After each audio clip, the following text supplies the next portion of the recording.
Halos tonelagang basura nga ang naiwan sa kaba ng Divisoria matapos ang dagsa ng bentahan nitong bagong taon.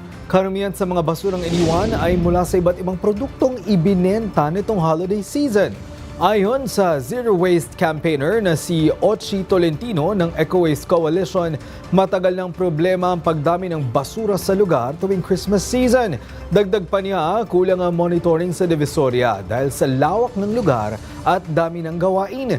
Kaya kinakailangan ng mas malaking aksyon mula sa pamahalaang lungsod ng Maynila. Kabilang ang pagbibigay ng tamang oryentasyon sa mga vendor association. Binanggit din ni Tolentino na halos 20 taon na ang Republic Act No. 9003 o ang Ecological Solid Waste Management Act, ngunit hindi pa rin umano ito lubusang na ipatutupad.